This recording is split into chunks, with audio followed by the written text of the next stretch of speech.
am busy, mercenary. Go do what you're getting paid for.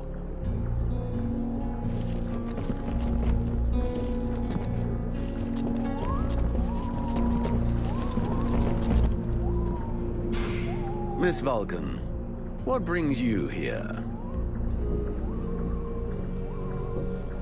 I've got a few questions I'd like to ask about this village. I imagine there are few who are better placed than myself to answer them. How come it's you that's running the show here? What a question. Because, my friend, someone has to. You imagine I'm doing this for my amusement, perhaps? Doubtless you wish it was someone else. The chief of the watch has trouble organizing 3 peasants. Our dear apothecary is evidently keen to give succor to any and every poor soul who wanders into the healing house. And regardless of your reputation, the people of this village would never trust outsiders such as yourself, or even the Red Scribes. So yes, it is indeed I who command here. The one-time steward of the hunting lodge of Valvanor, now leader of this shithole. Well, hell, I'm glad we got that cleared up. What can you tell me about the people of Valvanor? Before the war, there were just a few families here, hunters and craftsmen mostly. These days, they survive as best they can, husbanding their animals and digging up the puny vegetables they've managed to grow. Few dare to venture outside the walls. These woods are fruitful, but more perilous than ever before, and most of these folk know nothing of arms. But you've got your guards. They hardly qualify as an armed militia. Of the few that remain, most are sturdy farmers whom we have entrusted with some kind of weapon. Most of the real fighters left the village as soon as war broke out. The others died while out on patrol. The only one left here with any real experience is Mason, the head of the guard. Sadly, the man is a walking beer keg, who could not give a dog's fart for what his men are about. Who are all those refugees that you're keeping outside the walls? The war with the Ice Lords has driven many from their homes and villages. Alas, it would seem that some of them found their way here. I have tried to accommodate as many as we can, and provide as much comfort as possible, but I fear we can do little more. We are reaching the end of our reserves, and relations between the refugees and the villagers are becoming strained. The refugees can't all be dead weight. Some of them have got to be useful. Oh, if only. Believe me, I would be the first to welcome them. These peasants have been fleeing from town to town and from camp to camp for months. The best and strongest of them perished in battles, somewhere along the way. I must deal with the leftovers. I put the biggest of them in the watch, but they are of little use. The healing house. It's a pretty good thing for your village, huh? If you say so. As time has gone by, the healing house has drawn refugees to the swamps in ever greater numbers, and dissuaded some malingerers from returning to their families. When it opened its doors a year ago, the sense of relief was palpable. It was run by a couple, an elf doctor and his apothecary wife, who clearly were no strangers to the healing arts. Thanks to them, we were spared many plagues. But as the war dragged on, the endless tide of refugees continued to flow through our gates until we could harbor no more. 6 months ago, our worst nightmares were fulfilled. Our elf doctor fell ill and died. Since then, Mirana has soldiered on without rest, alone. I do not know how much longer she can keep going. The refugees just keep on coming, and I fear that poor woman is beginning to crumble under the strain. It's not surprising. I need a blacksmith. Do you have one here? With none more qualified, I asked Asiel to take over the village forge. I suppose I should warn you, he's quite a tricky character. He has a huge ego and is stubborn as an ox. Before the war, he was a sort of artist. He crafted jewelry and sculptures from metal. Despite running the forge, one could hardly call him a blacksmith. But he's the only one here who had even the vaguest notion of how to repair a shovel or straighten a blade. The captain wants me to help your village. You got a job I can do? With our shortages of food and fighting men, our worn-out equipment and the growing lines at the healing house, I cannot deny our village is sorely in need of help. Sadly, I fear that these are not the sort of problems you're used to dealing with, unless I'm much mistaken. Maybe I'll surprise you. So what's the problem with the healing house? Quite simply, Mirana cannot keep up. She spends every waking minute giving out supplies to the refugees and refuses to admit that she cannot help everyone. She thinks she's fooling me. I have heard rumors that her food stock is running low. Unsurprisingly, the crowds outside are becoming restless. I believe they wish to continue handing out our food reserves as though they were unlimited. This is not the case, and thus, it is not an option. So, you want someone to put her down? Why, I never suggested any such thing. I just wish she would see reason, for all our sakes. But I have asked nothing of you. I was merely answering your question. Your sentries, how can I put this? At first I thought they were disobeying orders. Now I think maybe they don't even understand them. If you're stupid and incompetent, you should be digging turnips, not taking care of security. You're beginning to worry me. Is it really that bad? Are you kidding me? The state of their weapons is enough to make you cry. Maybe they'd be good for splitting logs. Personally, I'm not capable of judging the aptitude of our sentries, but their poor results speak for themselves. Doubtless, you should share your observations with Mason, the chief of the watch. I should warn you, however, that he is of a somewhat stubborn nature. Wouldn't be the first I've seen. I need the reports about this beast that attacked the villagers. I fear I am unable to be of help. I'm still not entirely convinced that it even exists. All I know is that several villagers have vanished. One villager is at present in the doctor's care, following a supposed encounter with the said beast. These swamps are crawling with dangers. There is nothing to suggest anything out of the ordinary. The refugees are always inventing horror stories in an attempt to force us to open our gates and let them inside. It might be worth checking out. You said you lost one of your patrols, right? That is so. You should speak with Randval. He was most anxious to go out and hunt the beast down, but we needed him here. Now that we have more able bodies to guard our gates, I imagine he would be keen to pick up the scent once more.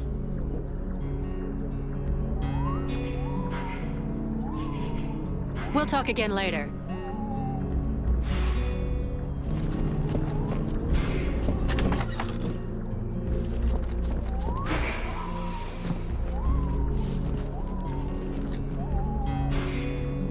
Vulcan, you must help me.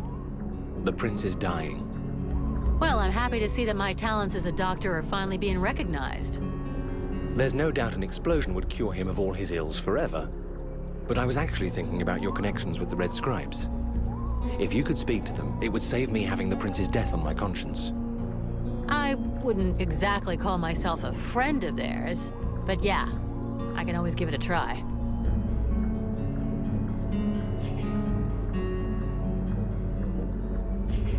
I have a few questions I need to ask you. Elves are pretty rare.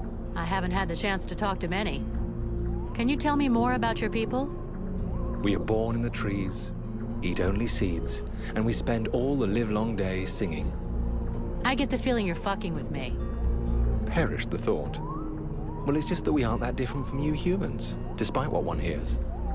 Our civilization is obviously a bit older, so we have had the time to learn from our mistakes. We don't really live in the same rhythm as you do. We move a little slower, and most of us are prone to having at least some respect for the past. This is the reason why we never destroy anything, that we prefer to build on top of things. I've heard that you're immortal? That joke has lived for 15 generations. I will never get tired of it. No, we're not immortal. We live long lives, though, much longer than you. We are resistant to poisons, rotten food, and toxic body odor, apparently. Unfortunately, these things do not make us immortal. Don't elves ever make war? That's an impression we like to give other people. The fact is, we do go to war, just never against each other. You must understand that, given our long lifetimes, battles are fairly futile. This may well be what has motivated the choices of our king concerning the Ice Lords. But we certainly know how to fight, and you'll see proof of that soon enough. So it's the prince who gives the orders? The word orders may not be the best one. We do not submit nor obey easily. Our kings are a reference, wise men who can point out the way. They tend to guide us rather than give us orders. But to answer your question, it is his father, the king, who is the leader of our people. Who is the elf in the healing house? Is he really your prince? He is Prince Arundel, the son of our king and heir to the Elven crown. Therefore, yes, he is our king. How the hell did he end up here? Prince Arundel led a detachment of the Elven army sent to harass the Deadwalkers. And when he reached Bastion, he fell into an ambush. I got wind of this trap, but by the time I arrived, it was too late. When I caught up to the prince, he was already wounded, and most of his soldiers were dead. Those who survived covered our retreat. To here? Yes. The route to Carolthas was too dangerous. I knew about this village and felt that it would be secure for at least a little while. As soon as he gets better, we shall leave for Carolthas. The remainder of the human and elven armies are gathering there. That is where the final stage of the war will be played out. You seem different from the other elves I've met. Where are you from? Really? I seem different. And yet I have such pointy ears. And if you really want to know, I actually come from one of the most ancient and noble houses that exists. I'm even linked to the royal family. But I can assure you that I am sufficiently far down the line of succession to be in no danger of being crowned. And my reputation is no help either. Hey, as far as bad reputations go, every mercenary's got one, so we're used to it. Let's just say that I got into enough trouble to eventually be considered a traitor to my people. When I got involved in the war, I disagreed with decisions made by the king. He thought that this war, like so many others, would not last. That the conquests won by the Ice Lords would melt away like all the human victories before them had. But I thought differently. Right from the start of hostilities, I began to requisition certain resources I felt necessary for those doing the fighting. More food, more weapons, better armor. When my people discovered what I'd done, I was declared an outlaw, and many saw me as a thief, which, in a manner of speaking, I guess I was. You refused to obey the orders of your king and you stole resources. No wonder they outlawed your ass. Nonetheless, I was right. The Deadwalker army is a threat to us all, and not only the humans. If we had entered the war at the start, joining with the humans, we would have had a chance of defeating them. Today we might already be too late. The human armies were decimated, and Vertiel is in ruins. So perhaps they consider me a traitor, but my conscience is clear. It is my people who should be ashamed. Do you know these swamps? I've been in this area long enough to have explored a fair amount of it, actually.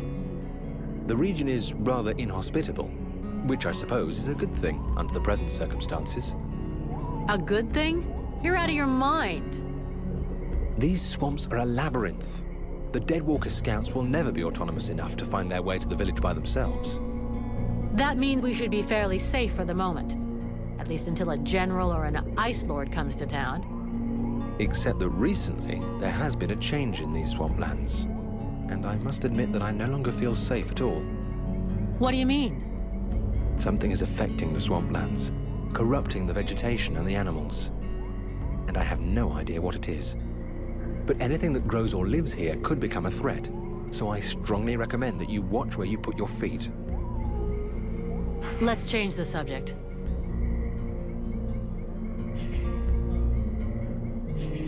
So, is the prince doing any better? He is still in a coma. He doesn't seem much better, no. I'm going to speak with the Red Scribes doctor. He might know of a cure. Thank you.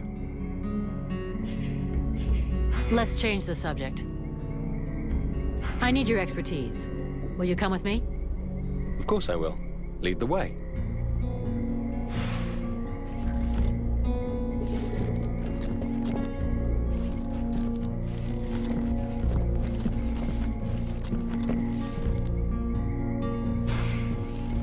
Do you have any idea how to wake the elf prince up?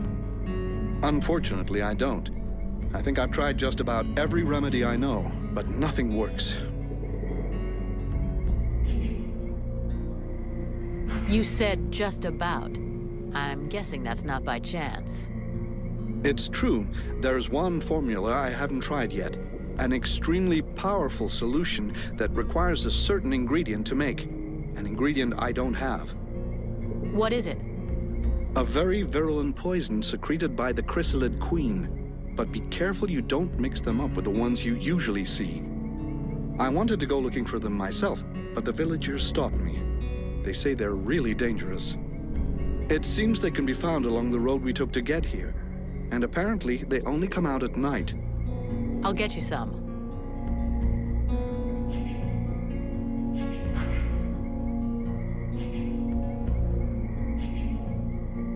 I have some questions I'd like to ask you. Do you have any idea about what's happening to me? I'm afraid I may not be able to help you. Your condition is more due to magic than medicine. Your symptoms remind me of certain mental illnesses, where the subject has the impression he hears voices in his head. And do these nutcases throw fire and have eyes burning from within too? You'd be surprised at what they can do. But obviously you're not like them.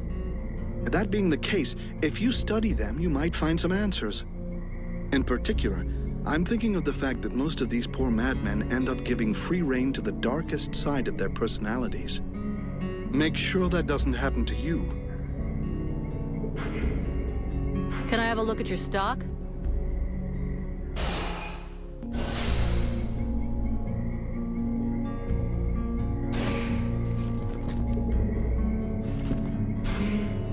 Sybil, can I talk to you? Yes? I'd like to ask you a few questions. What do you want to know?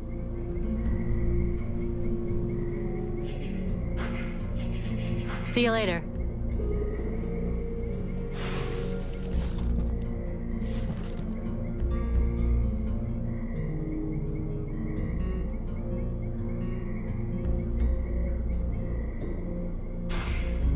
Sybil, can I talk to you?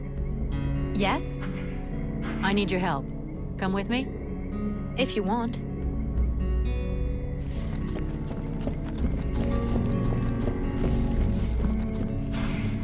Mercenary?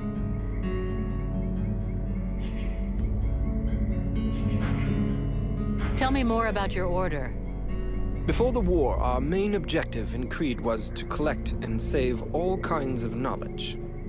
We had a presence everywhere on the continent, and had chapters in every major city. We studied and preserved all possible sources of knowledge there.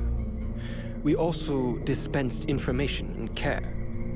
Because even though we're not the greatest magicians, our knowledge let us come to the aid of the wounded and the sick. I could of course relate our history in detail for hours and hours, but I doubt that is really what interests you. With all the knowledge accumulated by your scribes, you must have learned a few things about the Ice Lords, right? We do indeed know some of their secrets, and a good part of their history. Anything we could use to fight them? We thought we'd found a chink in their powers that our ritual was supposed to let us exploit. But you saw the result. That's one way of putting it. That said, I'm beginning to wonder if we haven't involuntarily brought about the conditions for their end. I don't get you. What you have within you could well turn out to be their doom. Even if I don't have the faintest idea of how or why.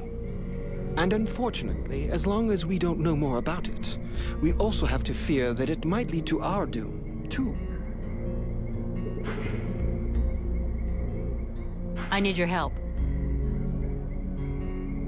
According to the villagers, there's a beast haunting the swamp, and it's attacked them several times. I have heard about it, yes. And although I don't have any concrete information about the creature, there are some things that corroborate what they say. Even though we aren't very good at magic, we still feel it. And since we came to the swamp, we have all felt a powerful source nearby. The problem is that the source seems distorted, corrupted. Kind of like the one the Ice Lords use. Only not the same. I hope for your sake that you're right about that. Otherwise, we're really up shit creek. We are very certain of it. But this magic could very well have transformed one or more creatures in the swamp, making them more aggressive, bigger. Who knows? Something to frighten the villagers, in any case. So, you're telling me the thing is magic and corrupted? That's great. Just what I needed. Can I do something for you? No, thank you. I don't need anything for the moment. I'll be going now.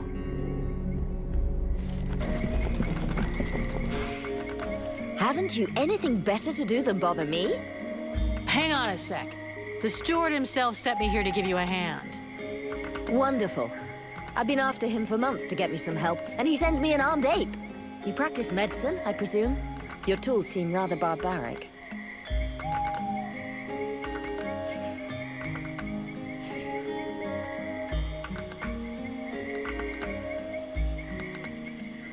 Listen, if you show me the recipes, I could probably help you cook up some remedies for these people. Good idea, and it would be my pleasure to help you. That's very kind of you. Unfortunately, what we are missing most are the ingredients. In fact, there is something that you could doubtless do for me. I'm worried about my assistant Haman. I haven't seen him for a while now, and I fear he might have gone into the swamps to look for the plants I need. We're forced to venture further and further in to find the plants we need. With all that's been going on lately, I forbade him from going back out alone, but the boy is nothing if not stubborn. Ah, stubborn? Yeah, I hate people like that. Please find him. He's a good boy. He's done nothing but help others since he arrived. Without him, the House of Healing would be a house of death. If I'm gonna go slogging through the swamps anyway, might as well take a look around and try to bring back the plants you need too, right? Got any drawings or descriptions? Yes, that's a good idea. I would be grateful to you. But above all, try to bring back my assistant Haman in one piece. He is your priority. For the rest, basically, I need food, medicinal herbs, and of course, I wouldn't say no to a few pre-prepared potions. All of our stock seems to disappear so quickly. I'll give you the parchment that I made for Haman to help you recognize the specimens I need. He knows them by heart now, after so many trips. Right. Plants, potions, chow, and one assistant. If I come across some elven tea, would you like a cup of that too? That would be lovely.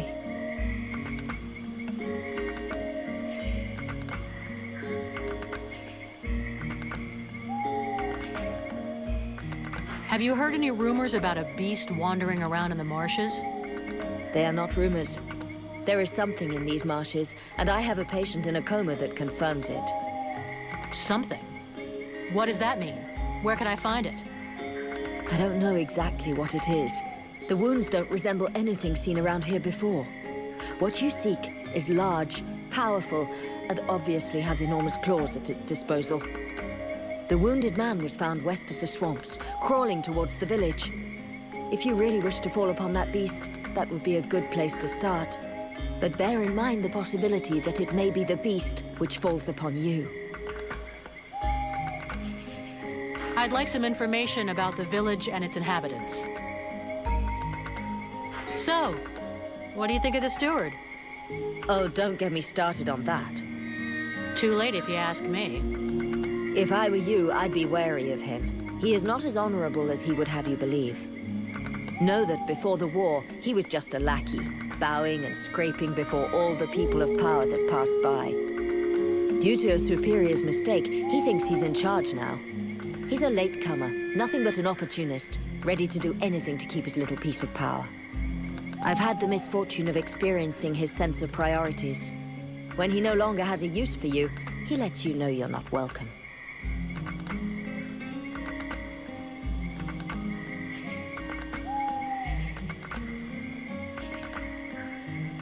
I can't say I disagree with you there. This asshole treats everybody like his personal slaves. For the moment, he treats you well because you serve his needs. This might not always be true, and then your lives will be threatened. He'd go that far? I didn't found the House of Healing alone. It was with my husband, Ron. He was not a great warrior, nor a renowned strategist. His only gift was for healing. He was my teacher before becoming my husband. The steward welcomed us with open arms. We took care of his men, his villagers. Then the refugees started arriving in greater numbers. Too many for Chambriad, who ended up closing the gates and pretending that these people simply didn't exist. Ron was furious. He tried to make him understand that he would heal everyone, no matter what. And if the self-proclaimed leader of the village wasn't capable of taking care of anyone other than himself, that he would do it. A few days later, I came back from the swamps to discover Ron in agony in the healing house. He had been poisoned. You think this was the work of the steward? Who else would have reason to kill him? Everyone loved him and counted on him. Chambriad thought that without him, the healing house would close and that the number of refugees would diminish naturally. Unfortunately for him, I will continue my husband's good work even unto my dying breath. He gave me an even greater reason to keep going. This healing house is a waste of time and resources. These people are but dead weight.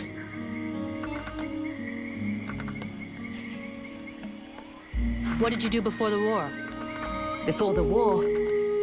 Please don't tell me you're naive enough to believe that this war only started 10 years ago. That's what everybody says. I come from Shorelin, a faraway land in the north that the Ice Lords probably wiped off the map some time ago. Because no one is left to write the history books other than a fanatical cult more interested in arcane magic than in human science or medicine. That's just not fair. The Red Scribes are interested in every kind of knowledge. Each has his own speciality, of course. But the war has simply imposed certain priorities. And what is more important, we are not a cult.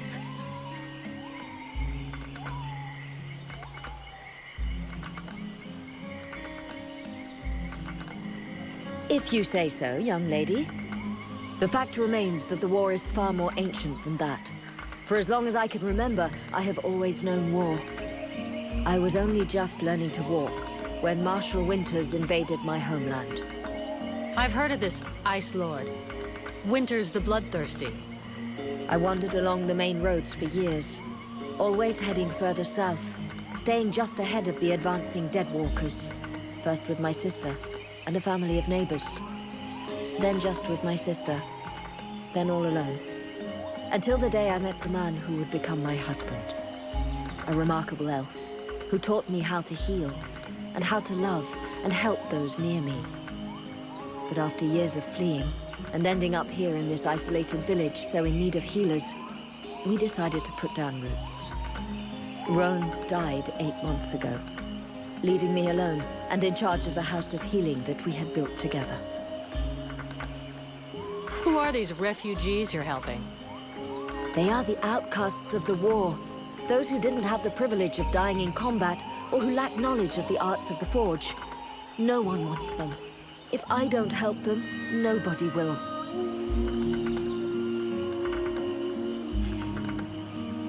You're doing the right thing. Taking care of them is good for everybody's morale. The ones who do the fighting want to know they aren't doing it for nothing, and that their people won't be abandoned while they're gone. That is far from the only reason, but I'm very happy to hear you say it.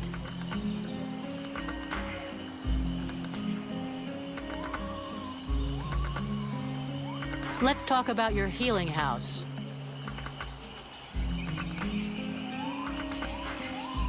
I'd like to see what you have to sell.